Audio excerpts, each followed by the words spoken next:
Now, when I say each of our minds are precipitated in the same field of consciousness, Every night, something extraordinary happens to your consciousness, but most people ignore it. You close your eyes, your body relaxes, and within moments, the world you know begins to dissolve. Thoughts blur, reality shifts, and suddenly, you're somewhere else. But where do you go? And more importantly, why does it matter? The unseen journey of the sleeping mind. When your body is still and your eyes are closed, your consciousness is doing something far more complex than just resting. This isn't just about dreams or stories your brain tells itself while you're unconscious. No, it's deeper than that, more real than we've been led to believe. When we sleep, our brain doesn't shut down, it activates. In fact, certain parts of the brain become more active during sleep than they are when we're awake, especially during a particular phase known as REM, rapid eye movement, when our mind enters a vivid, immersive state. It's here that consciousness begins to stretch, to expand, to travel. Your brain during REM is a mix of electrical pulses. The visual cortex, responsible for sight, flickers to life, creating rich, detailed images. The amygdala, the emotional hub, begins firing, drenching these scenes with feeling. Meanwhile, the dorsolateral prefrontal cortex, the part of your brain that governs logic, self-awareness, and critical thinking, slows down. In that quieting, something incredible happens. You stop doubting, you stop questioning, and you start experiencing without boundaries. This is why dreams can feel more real than waking life. The brain, without its usual filter, begins to generate entire worlds. It creates realities, not just imagined ones, experienced ones. You feel the temperature of the air, you smell the ocean, you hear the voice of someone who may not even exist in this timeline, and your body reacts, your heart races, your muscles tense, you cry, you laugh, you run. But what's truly strange and often ignored is that not all these experiences are random. Some people have visions of events that haven't happened yet. Others receive clear, specific knowledge in dreams that later prove true. These are called precognitive dreams, and they have baffled scientists and philosophers for centuries. How is it possible that in a state where we are supposed to be unconscious, we access information that transcends time? What mechanism allows us to know what we should not yet know? Here's the quiet truth most of the world avoids. Consciousness doesn't sleep. It shifts. Your waking mind shuts off, but another layer, a deeper, more ancient layer, activates. And that layer isn't bound by the five senses. It's not confined to your body. In fact, it's not even fully tethered to time. In sleep, your consciousness loosens from your physical form. It moves more freely. It opens to impressions, energies, and truths that are usually drowned out by the noise of daily life. This is why so many breakthroughs, ideas, and intuitions come in the night. The mystics and seers of old knew this. They believed that sleep was not just rest. It was reunion, a return to source, a reconnection with the invisible fabric that binds all of existence. And while modern science still debates what exactly happens during sleep, even it cannot ignore what the data shows. There is more going on here than we understand. Think about this. Why does the brain work so hard to generate vivid realities during sleep if they serve no purpose? Why do we feel so restored after deep sleep? Not just physically, but mentally, emotionally, and spiritually. Why are some dreams louder than others? So loud they seem to echo through the next day or the next year. These are not random misfires of a tired brain. These are messages, layered in symbol and sensation. Some sleep researchers argue that the brain dreams to consolidate memory and process emotions. That's true, But it's only the surface layer. What if it's not just your memories being sorted? What if your consciousness, freed from the demands of waking logic, is tuning into something greater? Every night, without exception, you slip into a space where time bends, where identity shifts, where emotion becomes environment. And if you pay attention, if you remember, you begin to see the truth. You are not just resting, you are returning. Sleep is not passive. It is not the absence of life. It is a powerful, active experience that allows your consciousness to explore, to receive, to become. We have spent too long treating sleep like a break from reality, but in truth, it is one of the most real states we can enter, because it reveals the layers underneath what we normally see. The door between worlds. There is an expanded state of awareness that you enter during sleep, particularly during REM. In this phase, brain activity accelerates. The limbic system, which processes emotion and memory, lights up. The thalamus, which filters sensory input, becomes highly active. And the visual cortex begins firing as if you're seeing with your eyes, even though they're closed. Your brain is creating entire realities, complete with architecture, landscapes, characters, and laws of physics that may or may not obey the rules of waking life. And yet, to you in that moment, they feel entirely real. That's not a glitch. That's not confusing. That's the capacity of consciousness to generate, or perhaps perceive, dimensions beyond the one you're sitting in now. There is an old Hermetic saying, "As above, so below.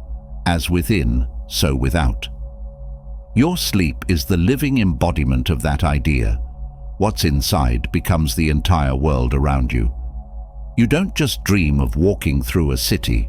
You walk it. You feel the wind, hear the crowd, know things you've never been taught. Why? Because consciousness during sleep is not confined by physical boundaries.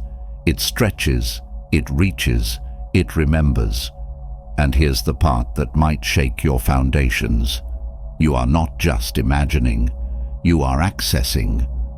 Long before modern science tried to explain the brain in terms of electrical signals and neurons, the ancient Egyptians believed that sleep was the time, the bay, the aspect of the soul responsible for personality and mobility, left the body and wandered the spiritual realm. It wasn't death, but it was something close. In fact, they treated sleep as a sacred ritual, not to be taken lightly, and certainly not to be dismissed. They weren't the only ones. The Bhagavad Gita, one of the most treasured texts of Indian philosophy, whispers about a deeper awareness that lives even during sleep. It says that the wise man is awake in his sleep, that there's a light within us that never goes out, even when we think we've lost consciousness. But here's the strange part. That light, that awareness, you, is always active. You just don't remember. What happens to your memory when you dream? Why do some dreams fade the second you open your eyes, while others cling to you for hours, maybe days? There's a reason. Your waking mind, the part that worries about bills, relationships, and daily life, is like the surface of a deep ocean. It only sees what's at the top. But your sleeping mind, your subconscious, dives into the waters below. And sometimes it finds something. Every night your consciousness travels without you realizing it. You visit places that don't exist in this world. You speak to people who aren't alive, or maybe not here. You witness scenes that don't make sense, yet they feel more true than anything in your waking life. That isn't fantasy, that's contact. Some cultures, like the Australian Aboriginals, speak of the dream time, a sacred dimension of reality that exists parallel to ours, where time doesn't flow like a river but expands in all directions. They believe that during sleep we re-enter that realm where our ancestors live, where creation itself continues to unfold, and where knowledge, true knowledge, is whispered in symbols, colors, and events we call dreams. Modern people brush this off. We tell ourselves it's just imagination, the byproduct of a busy brain. But if that were true, why do so many of us experience recurring dreams, or lucid dreams, where we know we're dreaming and can control it? What about those who've had prophetic dreams, those who see people who've passed on, or places they've never visited, but later recognize? There's something else going on. Sleep is not just an escape from the day. It's a secret meeting between you and your soul. Your outer life sleeps, but your inner world wakes up, and it remembers what this reality tries so hard to make you forget, that you are more than your body, more than your thoughts, more than your circumstances. You are consciousness. And consciousness doesn't shut off, it shifts. Its purpose is not to sleep better, but to wake up inside your dreams, to train your awareness to remain present even when your physical body is lying still. They believe that mastering this opens the door to ultimate liberation, because it proves that your mind, not your body, is the true foundation of your existence. So the question isn't what happens when you sleep. The real question is, what are you missing every night? And the answer is, possibly everything. But here's the good news. You don't have to remain blind to it. You can begin to observe, to tune in.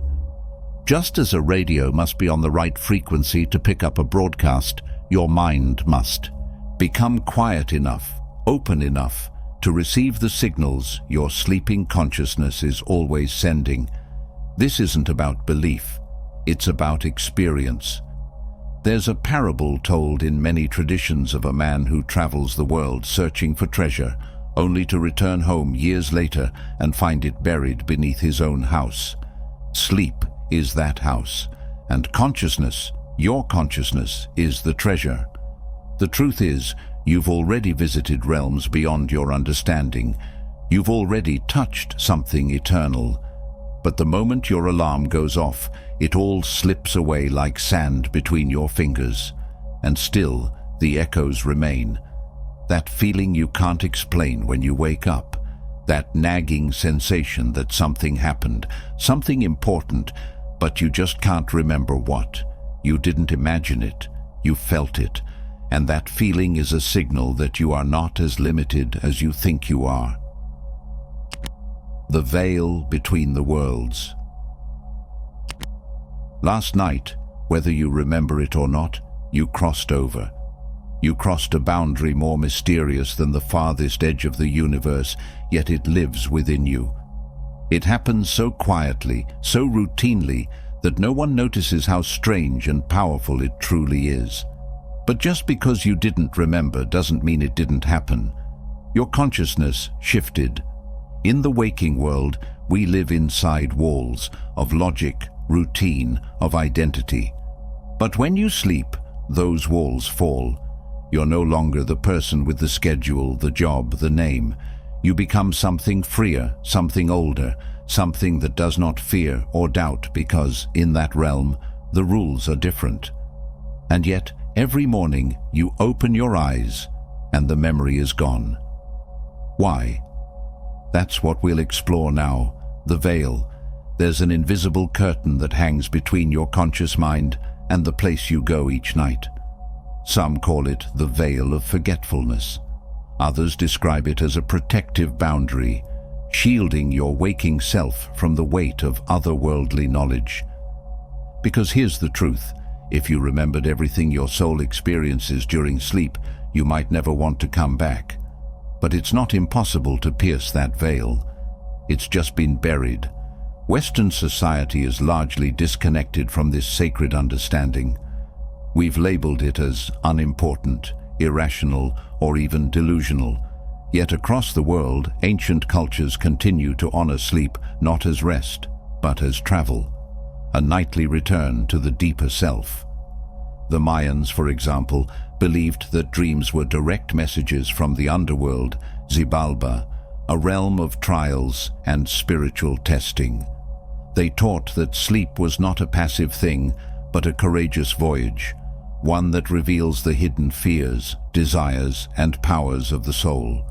Similarly, the Inuit believed that dreams could be used to solve real-world problems, receive healing, or even hunt across dimensions. They weren't guessing, they were listening, because when the physical body lies still, the subtle body begins to stir.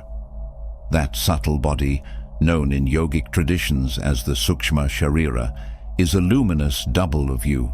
It moves when you dream, feel without hands, and see without eyes. In modern terms, it might sound like astral projection, but long before it had a name, it was simply a truth carried in sacred whispers. And here's the chilling part. Sometimes that body leaves the physical one and remembers. Have you ever had a dream so real that waking up felt like being pulled out of another life? Maybe you were flying, or walking through a city you've never been to, but somehow knew, or speaking with someone who looked familiar, even if you'd never seen their face before. That's not a coincidence, that's memory. You see, not all dreams are dreams. While your body sleeps, your awareness slips into the astral field, another layer of reality that exists just beyond our ordinary senses. It's where emotion shapes the landscape, thought creates movement, and time bends like water. It's not fantasy, it's frequency. Imagine reality as a vast ocean made of layered currents. Your waking life is just the shallow tide near the shore, but your dreams, those are the deeper currents, swirling with color, symbol, and energy. Every night, you are pulled beneath. The trick is learning how to swim there without forgetting where you've been. And here's where it gets wild. There are beings in that space, not just figments of your imagination, not just symbols, but actual presences, some loving, some neutral, and yes, some shadowy. Indigenous shamans and dreamwalkers throughout history have spoken of these entities.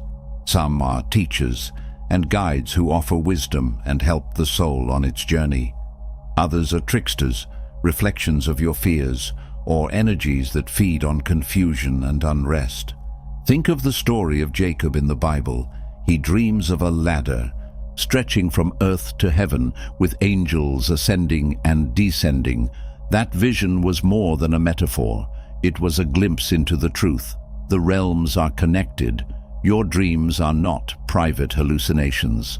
They are windows. But you have to ask yourself, why have you forgotten how to look through them? Part of it is conditioning. From a young age, we're told dreams don't matter, that they're random firings of a sleeping brain. But ancient wisdom says otherwise. In the Taoist tradition, the line between dreams and waking life is blurred.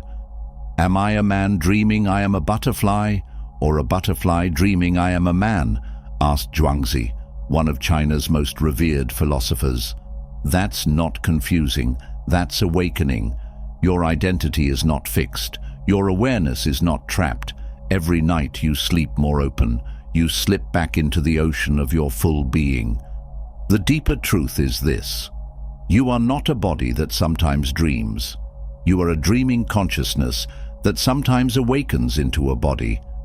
So how do you begin to reconnect with this truth? How do you part the veil and remember more? The first key is attention. When you wake up, don't grab your phone. Don't jump up and run. Stay still. Let the feeling of your dreams settle in your chest. There's a moment, just a moment, where the veil is thin. You'll feel it like mist, like a whisper, and if you don't chase it, but welcome it, you'll begin to remember. Write it down. Speak it aloud, even if it feels strange or broken. Because the more you honor the dream realm, the more it will begin to respond. And soon, you may start to notice patterns, a familiar place, a recurring symbol, a face you've seen before. That's your consciousness starting to thread its way through the dark. And once that thread is strong enough, You won't just remember your dreams, you'll wake up inside them. Lucid dreaming is more than a trick of the mind. It is the moment the soul recognizes itself. The veil parts. The traveler opens their eyes in a strange land and realizes they've been here before. Lucid eyes in the temple of sleep. There's a moment so brief you might miss it, where your mind opens its eyes inside the dream. It feels electric, like stepping outside time. You're dreaming, yes, but suddenly you know it. The dream doesn't vanish like fog in sunlight. Instead, it sharpens. The colors deepen. The space around you becomes impossibly real, more vivid than the world you wake up to. Your thoughts don't lag or drift. You're alert. You're present. And you realize, I'm not just watching this. I'm inside it. This is lucid dreaming, and it's not a fantasy trick or new age novelty. It's an ancient doorway. For centuries, mystics, shamans, monks, and seekers have used this awakened dream state to communicate with higher beings, access hidden teachings, or heal parts of their spirits. The Tibetans called it dream yoga, a sacred practice that teaches how to stay conscious in the dream realm, not for entertainment, but for liberation. They believed that mastering the dream state prepared you for death, which they saw as the ultimate dream. Lucid dreaming, in this view, isn't about controlling a dream. It's about waking up to who you truly are, and it begins not with effort, but recognition. Right now, as you read these words, consider this. How do you know you're not dreaming? What signs are you looking for? You may glance around, feel your body, and notice the stability of your surroundings. But the dream world can be just as convincing. In fact, dreams often mimic waking life so perfectly that we rarely question them unless something breaks the spell. Maybe it's a clock showing impossible times. Maybe it's a light that won't switch on. Or maybe it's just a strange nagging feeling deep in your bones that something isn't quite right. That's the first doorway, the doubt. The moment you look around and ask, wait, is this real?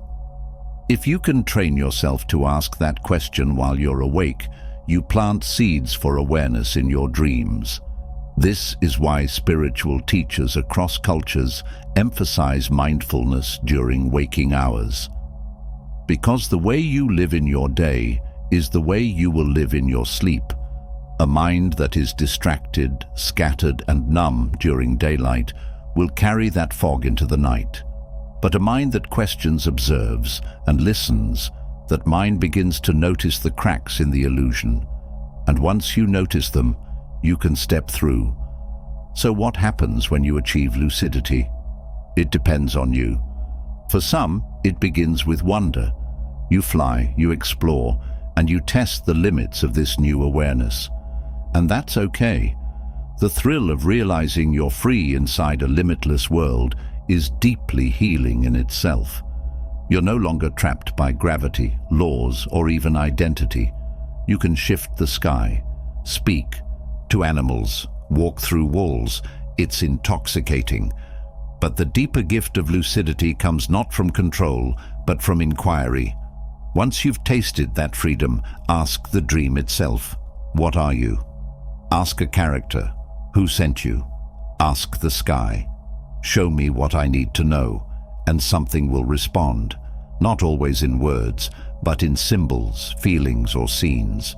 The dream will shift to meet your awareness. You may find yourself standing before a younger version of yourself. You might walk into a room filled with people who have died, smiling and waiting for you. You might be pulled into light, or fall into shadow, or step into a space so quiet it hums. You've entered the sacred temple of your own unconscious, and it is alive.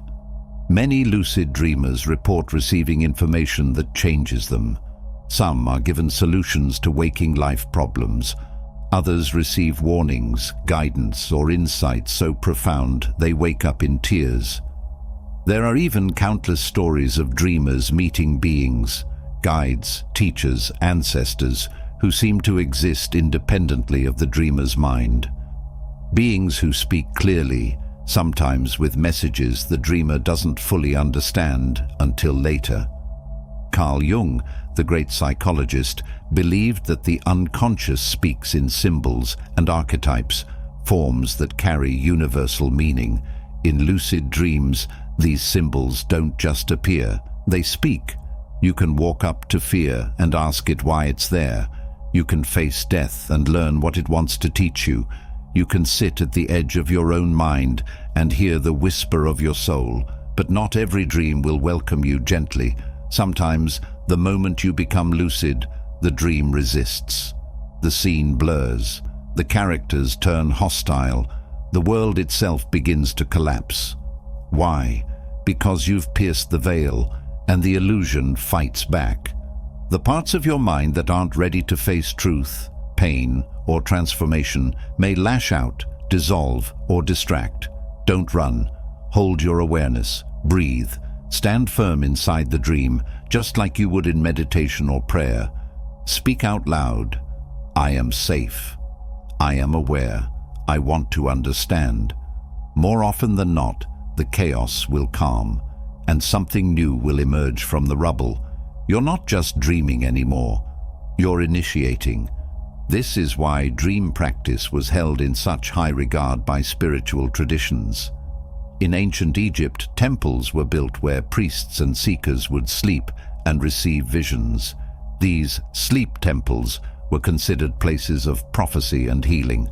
The Greeks did it too. In Asclepian sanctuaries, people slept to receive guidance from gods in dreams. These weren't superstitions. They were technologies of the soul. And once you become lucid, don't try to dominate the dream. Cooperate with it. Listen to it. Explore with reverence, like a traveler in sacred space, because that's exactly what you are. The visitors and the veil. There are dreams, and then there are encounters. If you've ever woken up shaken, not just confused, but deeply moved with tears in your eyes, heart pounding, maybe even trembling without knowing why, then you've touched this realm. You didn't just dream, you were visited. This part of the journey begins when the boundaries start to blur, when the dream no longer feels like a personal story or random thought, but instead opens like a door, and something or someone enters. And these visitors? They're not always figments of your imagination. They might look like people you know or once knew. A grandmother was long gone, a sibling who passed, a friend who vanished too soon. You might see them standing across the room, not saying a word, but you'll know. In your gut, in your bones. The quality of the dream changes completely. There's a sacred weight to these moments. You feel it in the silence. It doesn't matter if you're religious, spiritual, skeptical, or curious. Something about these experiences cuts deeper than belief. The mind steps aside, and the soul takes center stage. In countless cultures and spiritual paths, these encounters are not dismissed as coincidence or imagination. They are respected as moments of true contact. The Navajo speak of dreams as a place where the ancestors walk with us. In Hindu philosophy, the state of sushupti, deep sleep beyond dreams, is considered closer to divine awareness than waking life. In Kabbalistic mysticism, certain dreams are seen as visitations from higher realms or angelic presences, bringing messages the waking world can't carry. And it isn't just the ancient world that whispers this truth. Ask anyone who's had a dream where a loved one visits them, not just appears but speaks clearly, holds them, forgives them, comforts them, and you'll hear the same words over and over. It felt more real than real. I could smell them, hear them, feel the warmth of their skin. And then they were gone. These dreams don't fade like the others. They remain etched in memory for years, sometimes a lifetime. They bring healing, or sometimes a challenge, and they almost always come with a feeling, a shift in energy so unmistakable that even the most rational person pauses. But not all visitors are people we've lost. Sometimes they are figures we don't recognize, yet feel we've known forever. A woman in robes glowing faintly, walking by a lake made of stars. A man with wise eyes who speaks a single sentence that echoes for days. A child who touches your hand and shows you a memory that isn't yours, but somehow is. These are not dreams in the conventional sense. These are messages, sometimes even missions. So what is happening? To understand this, we have to step back, far beyond psychology and into the deep waters of consciousness itself. There's a belief in many spiritual philosophies that during deep sleep, especially in moments just before waking or just after falling asleep, your spirit loosens. It drifts slightly beyond the boundaries of the physical body. It isn't gone, it's just expanded. This is why so many people report out-of-body experiences or strange sensations of floating during sleep. It's not your imagination, it's you touching the veil. And when that veil thins, things can cross it. This is not something to fear. Quite the opposite. It's something to prepare for. Fear creates distortion. Love creates clarity. The more you walk into sleep with intention, the more you train yourself to stay open but grounded, and the more likely it is that these encounters come with grace, not confusion. You may be wondering, why would anything want to contact me? But the better question is, why wouldn't it? You are a being of consciousness, just like them, a spark of the divine. And in sleep, when you are unburdened by the density of the body, that light becomes easier to see, easier to find. Many believe that our guides, ancestors, or higher aspects of self use dreams to communicate not because they must, but because they can. The noise of waking life is too loud. The intellect is too busy arguing, analyzing, and dismissing. But the dream? It's a soft field, open to symbols and spirit. In these visitations, words may be few, but the knowing is rich. A dream where you walk through a door and suddenly understand your next move in life. A stranger hands you a book, and on the cover is a phrase you've never heard, but feels like a forgotten truth. A being who touches your heart and fills your body with so much light, you wake up sobbing, overwhelmed by peace. These moments change people. They wake up artists, healers, seekers, and leaders. You may not always understand the message right away, but that's okay. Let it ripen in you. The dream doesn't end when you wake. It plants a seed that grows across days, weeks, even years. And just as some dreams are filled with peace and light, others may stir shadows. A cold presence, a warning, a face that unsettles you. Don't turn away too quickly. These are not always threats. They may be mirrors. Parts of you are long buried, calling for healing. Or they may be spiritual nudges, showing you something that needs attention. In the Gnostic tradition, it is said that to know thyself is to know the divine. Dreams are one of the deepest mirrors we possess. They show us our masks, and sometimes what lies beneath them. But here's the key. You are not powerless in these encounters. You are not a puppet being pulled through the dream. You are a participant, a co-creator. You can speak and ask in the dream. And listen, don't chase every dream like it holds a puzzle piece. Sometimes the dream is simply a presence, a brush with the beyond, a sign that you are more than a body, more than a story. You are a traveler through layers of reality, and sleep is the gateway, the map of the dream world. There's something strange that happens when you begin to take dreams seriously. They stop fading. They start opening. Like layers peeling back, the world behind your eyelids begins to reveal itself as more than a blur of symbols or unconscious processing. You begin to notice patterns, recurring places, hidden doors, moments where the air changes, the light bends. and your awareness suddenly sharpens. You're not just watching anymore, you're inside something. This is the beginning of navigating what mystics, shamans, and spiritual seekers across time have whispered about: the layered realms of sleep. Not just dream versus deep sleep, but the map that lies within. Think of your sleep as a descent. At first you hover near the surface, shallow, scattered dreams, where your mind is still tangled in the day's worries. But if you sink deeper, consciously or unconsciously, you enter structured regions of experience. These aren't just random dream fragments. They're states of consciousness that exist whether you believe in them or not. Let's start at the surface, the symbolic realm. This is where most people live their dream life. Images from the day mix with feelings you didn't process. People shift form, places stretch, clocks melt. You might be in your childhood home, but it's also your school. Your mother has your boss's voice. It's strange but familiar. This is the playground of the subconscious. It speaks in metaphor. Carl Jung spent much of his life exploring this realm, calling it the personal unconscious. But he also recognized a deeper layer, the collective unconscious, where symbols are not just personal, but shared by humanity itself.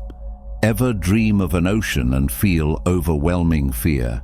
Ever see a snake and wake up shaking, not from confusion, but from something ancient? That's because symbols have power.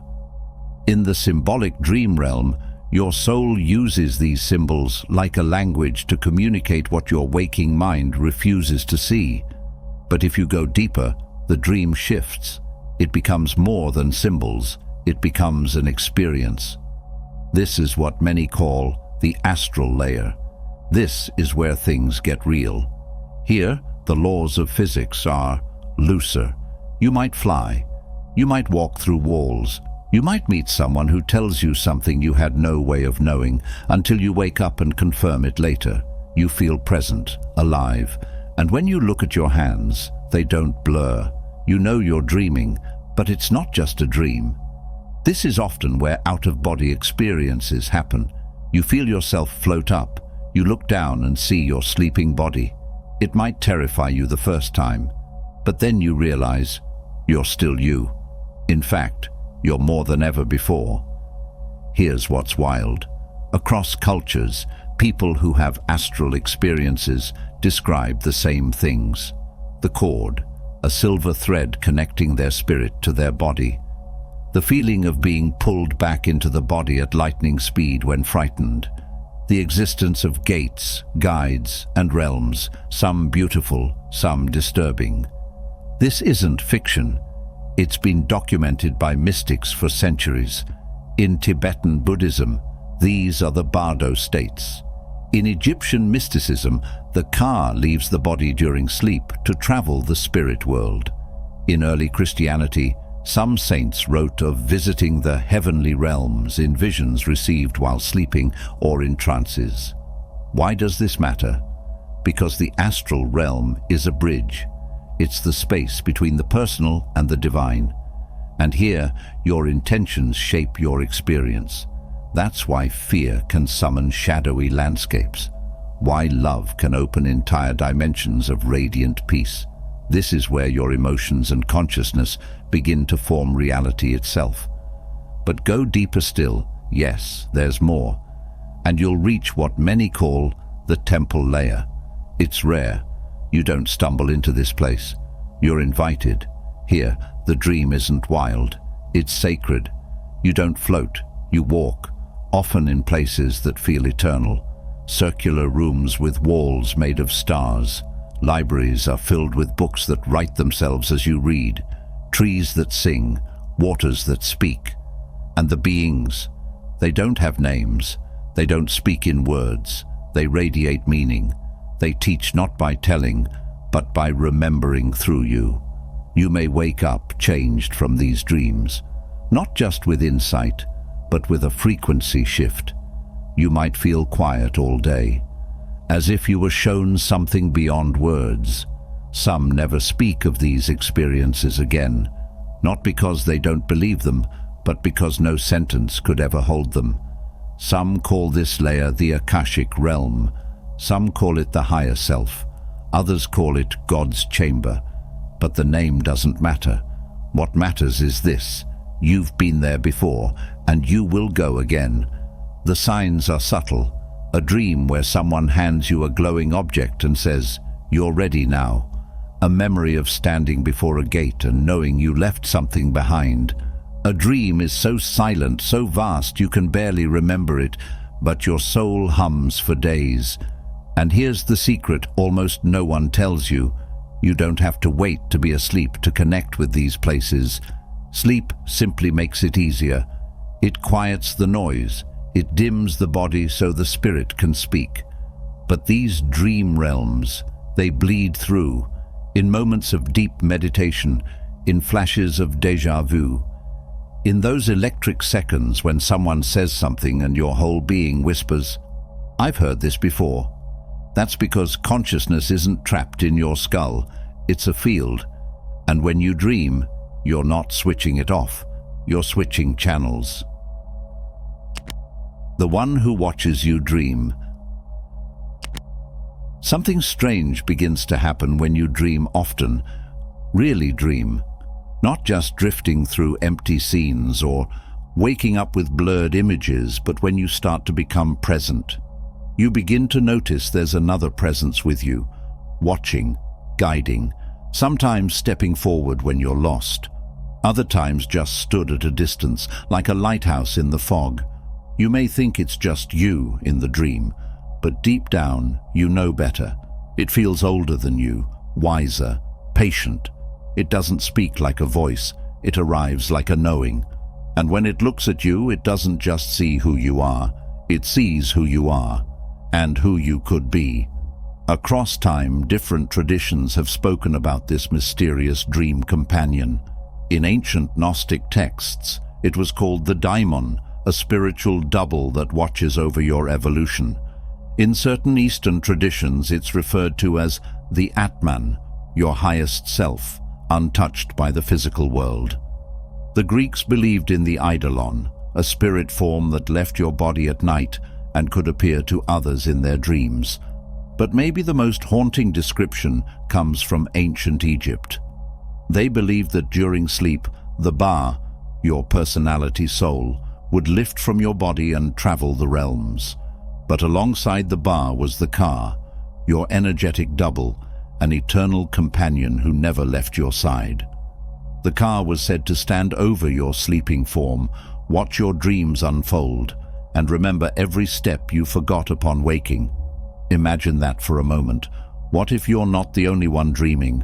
What if someone is dreaming with you? This hidden presence, this witness within the dream, often only makes itself known when the stakes are high, when the dream takes a turn, when fear floods in, or when awe suddenly stops you in your tracks. It may be a glowing figure, it may be a voice without a body, it may even be you, but more ancient, more composed, more complete. Here's where things get wild. People across the world have reported meeting this dream presence, and not just once, repeatedly, over years, over lifetimes. In one dream, it might hand you a symbol, a key, a sphere, a feather, and say nothing. In another, it might stand beside you as you open a door you've never dared to before. Sometimes, it simply stands in a crowd, locking eyes with you for a second that feels like an eternity. You wake up and you remember that face, not with your brain, with your soul. So who or what is this being? Some mystics say it's your higher self, the version of you that exists beyond space and time, the you who remembers your purpose when you've forgotten it. Others claim it's a guide assigned to you before birth, one who doesn't intervene unless invited, but always walks beside you in silence. And there's another possibility, a stranger one. What if this being isn't watching you? What if you are watching it? What if the being you glimpse in your dreams is yourself dreaming this life? Yes, let that sink in. What if you are the dream? There's an old parable told by the Chinese philosopher Zhuangzi. He once dreamed he was a butterfly, fluttering from flower to flower. When he awoke, he was confused. He no longer knew if he was a man who had dreamed he was a butterfly, or a butterfly now dreaming he was a man. That's the kind of question the dream realm begins to press into your heart, not as a riddle, but as a reminder. Because sleep doesn't just shut down your waking mind, it unhooks you from the illusion that you have a single solid identity. When you dream, you become fluid. You can be young, old, male, female, human, animal, light, sound. Your consciousness shows its true form, limitless. And the one who watches you inside those dreams? That being may be the only version of you who remembers that truth, the one who hasn't forgotten. In the Kabbalistic tradition, it's said that while you sleep, your soul ascends and reports back to the divine source. It speaks of your struggles, your progress, your wounds, but not alone. It's guided by a part of you that never incarnated, a higher fragment that stayed behind to hold the memory of what you came here to do. That presence is your cosmic witness, and every time you sleep, it listens. It weaves your experiences back into the thread of who you truly are. Even if you never recall a single dream, it remembers for you. Now here's where it gets intimate. Have you ever had a dream where you were dying but weren't afraid? Have you ever looked into someone's eyes in a dream and felt like you'd known them forever, even though you'd never seen them before? Have you ever woken up with tears streaming down your cheeks, not from pain but from beauty? That's the fingerprint of the watcher, of the one who sees through the dream, of the you that existed before the body, of the you that will remain long after. And the more you welcome that presence, the more your dreams change. They grow more lucid, more alive. They become messages, lessons, and sometimes even missions. Some people meet this being only once and never forget. Others meet them again and again, each time a little closer, a little more clear. And here's the breathtaking possibility. What if your entire life, every joy, every ache, every heartbreak, was being gently gathered by this eternal self, like petals falling into a bowl? What if, when you die, you don't disappear? You merge back into the one who watched you live. You remember more than you think. There's something you need to hear now, not later, not after one more video, another meditation, or another late-night Google spiral into the mysteries of the soul. You've already been there, the place you're seeking, the symbols that show up in your dreams, the faces you don't recognize but feel like family. The cities are made of glowing stone, the oceans that float above the stars, the long corridors with doors you're afraid to open. The children speak with ancient voices. The animals speak in riddles. You know them. You knew them. Because the truth is, your dreaming mind isn't imagining, it's remembering. You were not born empty. You came here full of stories, of knowledge, of purpose. But when you arrived in this body, that fullness was hidden, wrapped inside layers of flesh and forgetting, wrapped for safekeeping. Every night your sleep is the key. Let's go back just for a moment to that ancient idea that sleep is a little death, that dreams are the river your soul crosses to return to where it came from. But what if it's not death you're touching? What if it's birth? Each night, you are reborn, not as who the world tells you to be, but as who you really are. And your dreams are not just entertainment, they are transmissions. We were never meant to forget so completely. That was never the design. The forgetting was supposed to be temporary, like clouds passing across a sky, like dust on a mirror. But life can be heavy, the world is loud, and so we forget longer and deeper, until we think the forgetting is who we are. But it isn't, and it never was.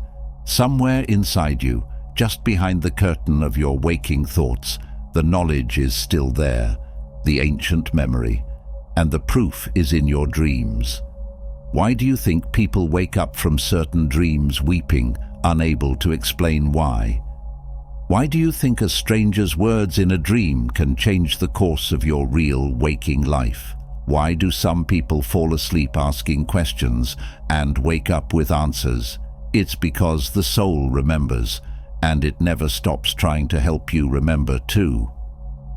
Mystics, prophets, and sages have always known this. In the Vedic texts, it is said that deep sleep, sushupti, is when the soul returns to the Paramatma, the Supreme Self. Not to be judged, not to be punished, but to be renewed, to drink from the well of pure truth. In the mystery schools of Egypt, students were taught to dream deliberately. They slept in temples, hoping for visitations. They believed that in sleep the veil thinned, and one could hear the voice of the gods. Native traditions across the Americas speak of dream walkers, individuals who could move between worlds at will, healing, gathering wisdom, and returning with guidance for their communities. And in the early Christian mystic texts, those buried and banned for centuries, there are whispers of the luminous man within who visits in dreams and speaks in a tongue the soul never forgot. All these threads point to the same truth. You are more than this body. You are more than this mind. You are part of something so ancient, so vast, that the waking world can barely contain it. And the best part, you don't need to be special to remember. You just need to pay attention. Do not ignore what your consciousness becomes when you sleep. If you wake up at 3 a.m. from a dream that shakes you, write it down. If you feel like someone is trying to tell you something from the other side of the veil, listen. If your dream shows you walking through a door, don't forget what's on the other side. These are not hallucinations. They are breadcrumbs, and each one leads you closer to the center of the labyrinth, where your sleeping self and your waking self meet and finally remember each other. Because this is the hidden truth. You're not just a human who occasionally dreams. You are a dreamer who occasionally wakes. And that dreamer, that deeper cosmic self, it has not forgotten you, not for a single moment. So where do you go from here? Start by trusting your nights as much as you trust your days. Start asking questions before you sleep. And start listening, even if the answers come in fragments. Start seeing your dreams not as escapes, but as returns. Returns to memory, to mission, to the soul. It's time to stop thinking of sleep as a break from life.